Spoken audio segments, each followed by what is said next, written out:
इतिहास गवाह है कि ब्रिटिश हुकूमत के खिलाफ देश की महिला क्रांतिकारियों ने भी पुरुषों के साथ कंधे से कंधा मिलाया।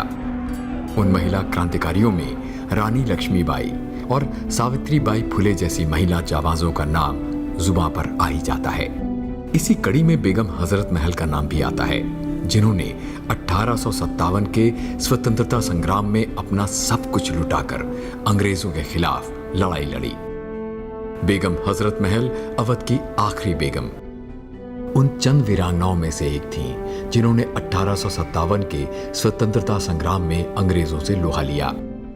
बेगम हजरत महल मजबूत इरादों वाली उन महिला शासकों में थीं जिन्होंने अंग्रेजों के रहम पर जीने के बजाय स्वाभिमान और आत्मसम्मान के साथ जीवन जीने के सिद्धांतों पर विश्वास किया।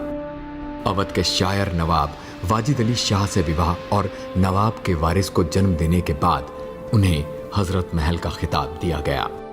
1856 में ईस्ट इंडिया कंपनी के अवध पर कब्जा करने के बाद नवाब को निर्वासित कर कलकत्ता भेज दिया गया, लेकिन उनकी बेगम हजरत महल अंग्रेजों की गुलामी के लिए तैयार नहीं थीं।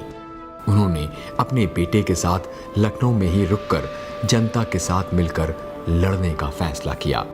बेगम हजरत महल के युद्ध कौशल और कुशल नेतृत्व के कारण अवध का अधिकांश हिस्सा अंग्रेजों से छीन लिया गया और अंग्रेज सिर्फ लखनऊ की रेजिडेंसी तक ही सीमित रह गए।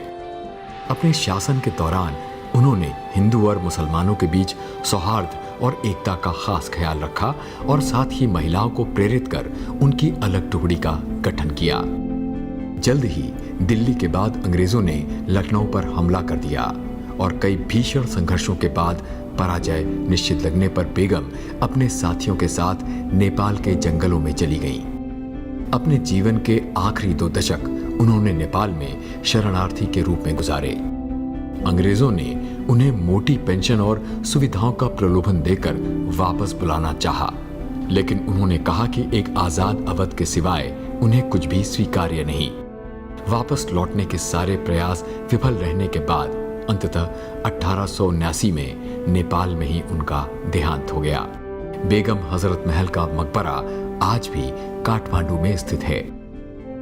इस महान वीरांगना ने इतिहास के कठिन दौर में विषम चुनौतियों का सामना करते हुए भी मातृभूमि के लिए संघर्ष जारी रखा।